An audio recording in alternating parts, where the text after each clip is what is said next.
Tonight, on First at 9 this Wednesday, the 11th of June 2025. Tariff hike. Electricity tariffs increased by 15% effective midnight. Domestic and industrial tariffs see a 15% increase, while government institutions face a 16% raise. State visit. President Anura Dissanayake touches down in Germany to begin 5th state visit. Holds official talks with German President Frank-Walter Steinmeier. Truth unfolds. 2023 shooting at the W15 Hotel in Waligama was carried out under the direction of former director of the Colombo Crime Division Neville Silva. Suspended OIC of the same division testifies before committee of inquiry.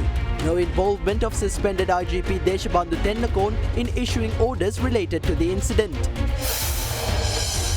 No pardon. Suspended Commissioner General of Prisons and Anuradhapura Prison Superintendent arrested over unlawful release of inmates under the guise of presidential pardons, further remanded. Cine Campus Open Day මේ මාස 3 වෙනි දින උදෑසන 9 සිට Cine Campus පරිශ්‍රයේදී. This is Derana First at 9. Live from Studio 24 in Colombo. Good evening and welcome to First at 9, brought to you by Sri Lanka's premium news provider, Derana. I'm Tharindu Mahendra, joining you live with the latest in Sri Lanka and around the world. In your top story this evening, the Public Utilities Commission today granted approval for electricity tariffs to be increased by 15%. The Ceylon Electricity Board had originally requested an 18.3% increase in tariffs for the second half of this year. However, according to the tariff revision approved by the PUCSL, domestic electricity tariffs as well as tariffs for industries and hotels will be increased by 15%, while government institutions will see a 16% increase in tariffs. The revised tariffs will be effective from midnight tonight. The Ceylon Electricity Board on the 16th of May presented a proposal to the Public Utilities Commission seeking an 18.3% increase in electricity tariffs for the second half of 2025. However, the PUCSL today announced that under the second tariff revision for this year, electricity tariffs would be increased by 15%. The CEB proposed its tariff proposal on 16 May. Based on that proposal, we commence our public consultation process on 27th May. So based on that, this time the Commission has decided to announce 15% tariff hike that will be effective from 12 June. Even though we increase this 15% tariff this time, if you compare this tariff with tariff prevailed during 2024, so still our tariff is 8% lesser than the tariff that prevailed during 2024. According to the revised tariff scheme, domestic electricity consumers will see a 15% tariff increase, while tariffs for religious and charitable institutions will be increased by 12%, industries and hotels 15%, government institutions 16%, and the general purpose category 14%. In the domestic category, tariffs will be increased under two groups. For domestic consumers who consume up to 60 units per month, the energy charge for the first 30 units has been increased from 4 rupees to 4 rupees and 50 cents, while the monthly fixed charge will be increased from 75 to 80 rupees. Notably, this is only an 8.9% increase in tariffs. From the 31st to the 60th unit, the energy charge has been increased from 6 to 8 rupees,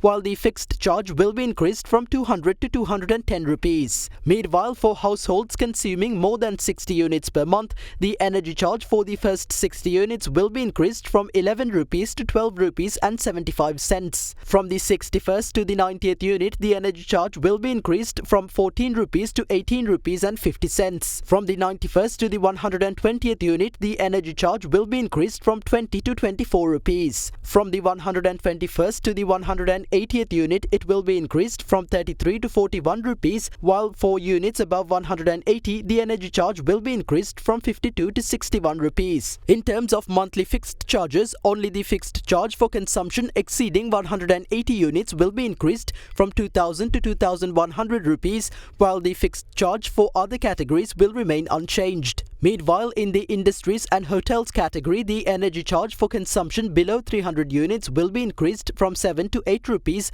while the monthly fixed charge will be increased from 250 to 300. For industries and hotels that consume more than 300 units per month, the energy charge has been increased from 13 to 17 rupees, while the monthly fixed charge will be increased from 750 to 800. For government institutions which saw the highest tariff increase of 16%, the energy charge for consumption below 180 units will be increased from 22 to 25 rupees, while the monthly fixed charge will remain unchanged at 500 rupees. Meanwhile, for government institutions that consume more than 180 units per month, the energy charge has been increased from 30 to 34 rupees, while the monthly fixed charge has been increased from 1,500 to 1,600.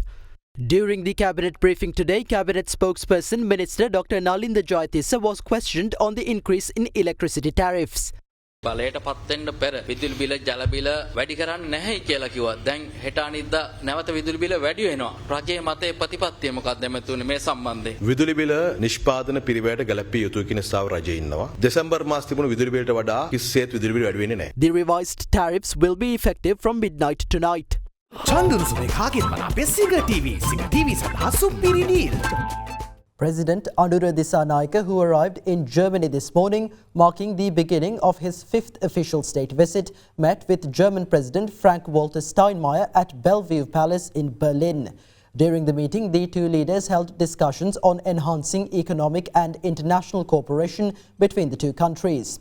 During the 3-day visit spanning until June 13th, President Dissanayake is expected to chair a business forum with key industries in Germany. After departing Sri Lanka last night, President Anura Dissanayake touched down at the Berlin-Brandenburg International Airport in Germany this morning, marking the beginning of his 5th state visit since assuming office. The Sri Lankan president's visit follows an invitation extended by President of Germany, Frank-Walter Steinmeier. Hours later, President Dissanayake met with German President Frank-Walter Steinmeier at Bellevue Palace in Berlin. Following the official state welcome ceremony, the two leaders held bilateral discussions focusing on strengthening the long-standing friendship between Sri Lanka and Germany. Taking to social media, President Anura Dissanayake stated that the discussions primarily centered around further enhancing economic and international cooperation between the two countries, as well as expanding collaboration in the fields of vocational training and tourism. During the 3-day visit spanning until the 30th June, the Sri Lankan president is expected to meet with key ministers of the German federal government and other dignitaries to discuss new avenues for cooperation. Additionally, President Dissanayake will chair a business forum organized by the German Chamber of Commerce and Industry with key industries in Germany to highlight Sri Lanka's economic transformation, available investment opportunities, the country's growth potential, and opportunities for building new trade ties between the two nations. The Sri Lankan president will also meet tourism and travel industry associations of Germany during this visit. President Dissanayake is accompanied by Foreign Minister Vijitha Herath and senior government officials. Sinek Campus Open Day මේ මාස 3 වෙනි දින උදෑසන 9 සිට Sinek Campus පරිශ්‍රයේදී. The Cabinet of Ministers has granted policy approval to draft legislation prohibiting corporal punishment in Sri Lanka with the aim of protecting human rights and ensuring the welfare of children. In a separate decision, approval was also given to sign a memorandum of understanding with Australia to strengthen cooperation between the two countries' police forces in combating transnational crime. With that, here's a look at other key decisions made during this week's Cabinet meeting.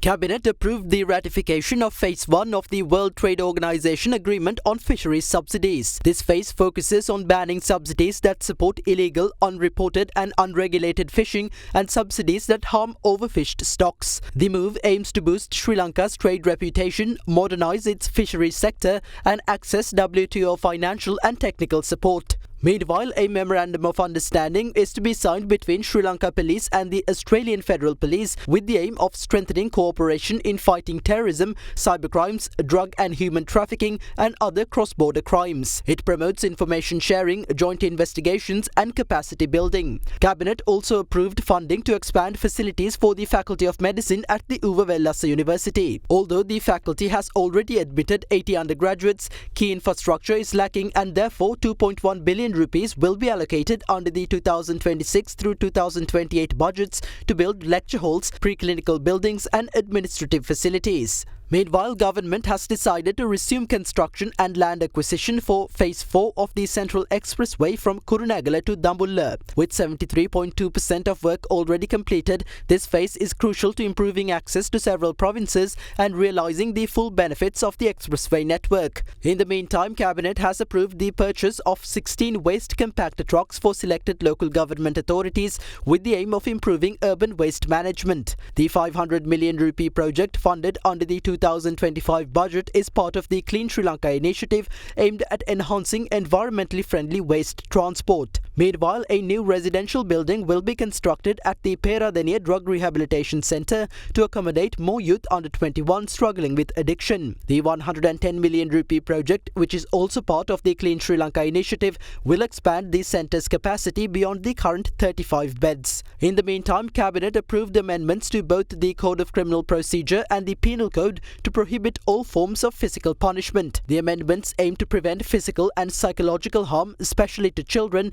and will be published in the Government Gazette before submission to Parliament. Suspended Commissioner General of Prisons Tushara Upuldeniya was ordered to be remanded until the 25th of June after being produced before the Colombo Chief Magistrates Court today.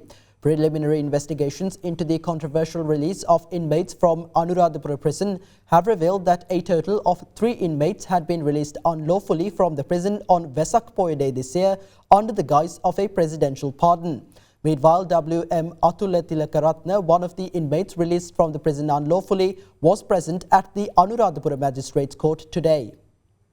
Suspended Commissioner General of Prisons Tushara Upuldeniya was held in remand custody until today over the controversial and unlawful release of an inmate under the guise of a presidential pardon. The relevant case was taken up for hearing before Colombo Chief Magistrate Tanuja Lakmali today. Presenting facts before the court, Additional Solicitor General Dileepa Piris stated that during special occasions such as Vesak Poya Day, the President seeks recommendations from all 28 prisons to grant pardons. These lists are reviewed by the Commissioner General of Prisons, forwarded to the Secretary to the Ministry of Justice and finally forwarded to the President via the Secretary to the President for final approval. In this particular case, the Superintendent of Anuradhapura Prison has submitted a list of 37 inmates. However, the list forwarded by the suspect to the Ministry of Justice only contained 36 names. The Additional Solicitor General pointed out that the inmate in question, Atula Tilakaratne's name, was not among the 388 names approved by the President. Despite this, Upuldeniya has reportedly instructed the Superintendent of Anuradhapura Prison that the entire submitted list had been approved. This resulted in the unlawful release of 37 inmates, though the President had only approved 36. Additional Solicitor General Piris stated that the investigations so far have revealed that it wasn't merely one unlawful release which occurred on this Vesak Poya Day, but in fact 3 inmates from Anuradhapura prison not included in the President's pardon list had been freed unlawfully. Piris added that the Attorney General's Department has launched a comprehensive investigation into all prison superintendents across the island in light of this incident. He also requested that Upuldeniya be held in remand custody until the conclusion of the investigation. Afterwards, President's Counsel Nalinda Indathissa filed a bail application on behalf of the suspect, Commissioner General of Prisons Tushara Upuldeniya. Indathissa argued that not a single prosecution witness has directly implicated the suspect, thereby the relevant arrest is procedurally flawed and unsupported by adequate evidence. After considering all submissions,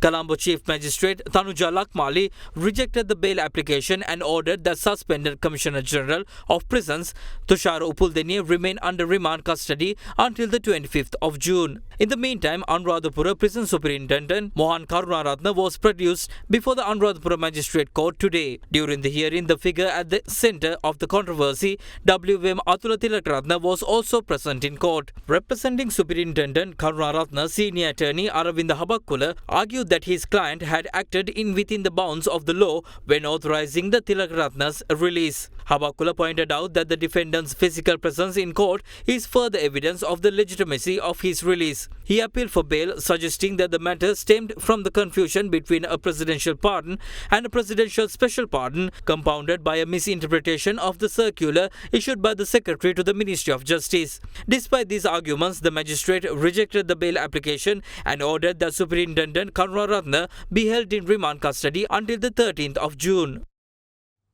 Chief Inspector Anselm De Silva, the former officer in charge of the Colombo Crime Division, testified before the Parliamentary Inquiry Committee today that he and his team were ordered to open fire at the W15 Hotel in Waligama in 2023 by then Acting Director of the Colombo Crime Division, Assistant Superintendent of Police Neville De Silva. The testimony was delivered as part of ongoing proceedings into the allegations against suspended Inspector General of Police Deshabandhu Tennakon. During today's sessions, the committee continued its review of evidence by questioning Chief Inspector Anselm De Silva, the former officer in charge of the Colombo Crime Division, who is currently under suspension. De Silva, appearing as the 24th witness, delivered a detailed account of the covert mission that took place in Waligama on December 30th, 2023. According to his testimony, the operation was carried out under direct instructions from then Acting Director of the CCD, Neville De Silva. Anselm De Silva said he was ordered to lead a team of officers to a hotel where individuals with alleged criminal affiliations were reportedly staying. During the operation, one officer in the team, identified as Uppul, was shot and killed. In the aftermath, De Silva claimed that the commanding officer instructed the team to present a false narrative, blaming the gunfire on a third party. This fabricated version was later submitted to both the inquest and the magistrate's court. However, De Silva stated that he later disclosed the true events during a separate investigation conducted by the Criminal Investigation Department. Upon questioning by Additional Solicitor General Dileepa Pires, De Silva clarified that IGP Tennakon had no involvement in issuing orders or following up on the mission. He further admitted to knowingly carrying out the unlawful instructions, explaining that disobedience within the police hierarchy is often not tolerated. He also acknowledged the use of fake number plates on the police vehicles, claiming it was a precaution to avoid detection. Out of the 8 officers who participated in the mission, only 6 have since testified. One officer died during the operation and another reportedly left the country in December 2024. Police have taken measures to provide security around the clock to Chabad centres across the country, which have been established to provide spaces for religious activities and community support for Israeli nationals residing in Sri Lanka. A statement by the police media division said around-the-clock security was being provided to Chabad houses by respective police stations in view of existing threats against them. Meanwhile, at the cabinet briefing today, cabinet spokesperson Minister Dr. Nalinda Jayatissa was questioned on the rationale behind the move as it comes against the backdrop of Minister of Buddha Sasana, Religious and Cultural Affairs Professor Hinidun Sunil Senavi stating in Parliament that several Chabad centres had been established illegally in the country. The cabinet spokesperson responded saying that police security is being provided with the intention of protecting Israeli tourists and not their religious centres, as it is the government's responsibility to ensure the safety of any tourists who arrive in Sri Lanka.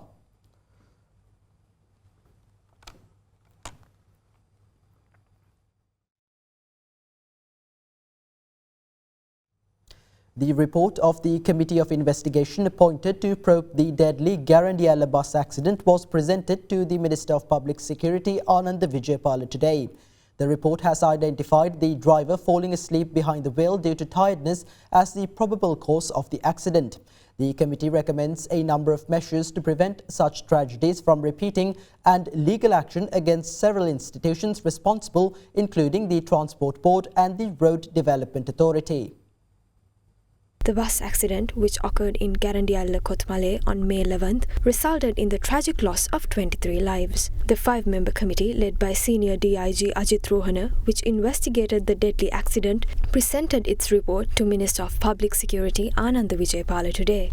The report states that the faults of a number of institutions, including the Transport Board, the police and the Road Development Authority, have contributed to the bus accident. There are a number of recommendations to prevent such accidents from repeating. As the minister in charge, I will implement all of those recommendations. A media conference was held today to inform the public of the contents of the report. The driver has been working as a tipper truck driver transporting soil for a long time in addition to his main job. He was engaged in that occupation at the Yodakandi area in Tissamaharama the entire afternoon of the 10th of May, the day before the accident. He then undertook the bus journey at 6 p.m. without any rest. We believe that the accident was caused by the driver falling asleep behind the wheel due to tiredness. They have not abided by the regulations for interprovincial bus journeys. We have recommended filing charges against the Sri Lanka Transport Board and the depot inspector of the Kataragama depot to which the bus is attached. We have recommended obtaining instructions from the Attorney General regarding the possibility of filing charges against the Road Development Authority for not maintaining the road under proper conditions. We inspected dangerous stretches of road around Sri Lanka. We have identified 779 such places. We will inform the Road Development Authority of them along with our observations and recommendations.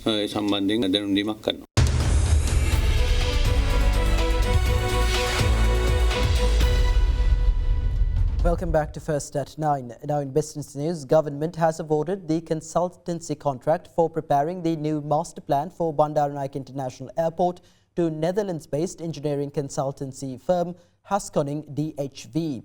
The decision follows an evaluation by the Consultation Procurement Committee after proposals were invited through an international competitive bidding process. Previously, a different firm had been selected for the project, but the contract was terminated by Airport and Aviation Services due to non-compliance with contract terms. As a result, the procurement process was reinitiated. Only one proposal was received during the second round from Haskoning DHV and Airport Consultancy based in the Netherlands, which was subsequently accepted and approved.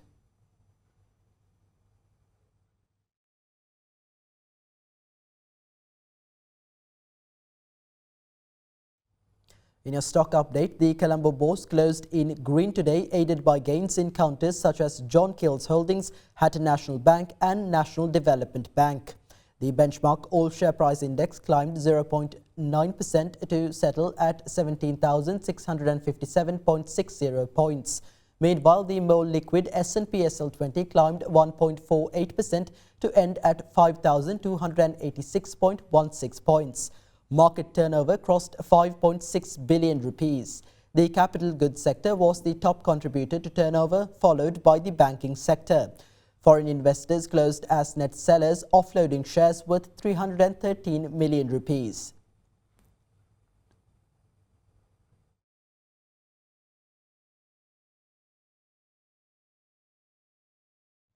Senior analyst of Capital Alliance, Sahajit Nazar, joins us now with a few thoughts to round off our economic outlook segment for the week.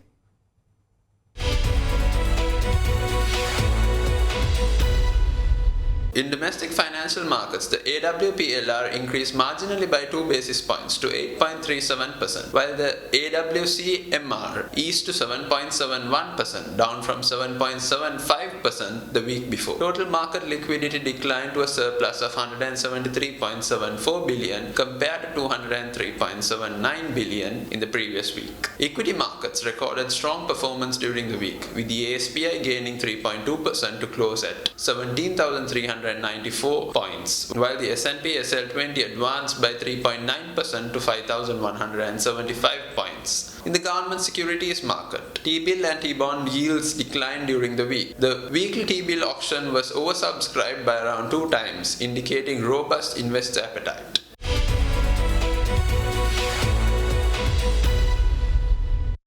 And with that, here's a look at today's exchange rates.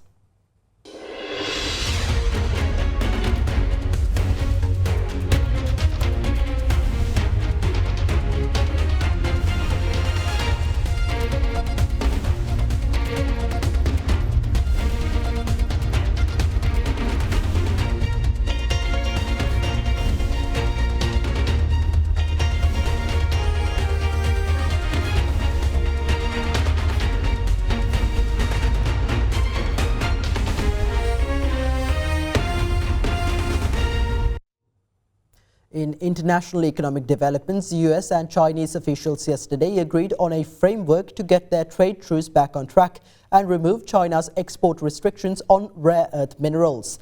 The 2 days of intense negotiations in London came off the back of an agreement reached last month in Geneva to ease bilateral retaliatory tariffs that had reached crushing triple-digit levels.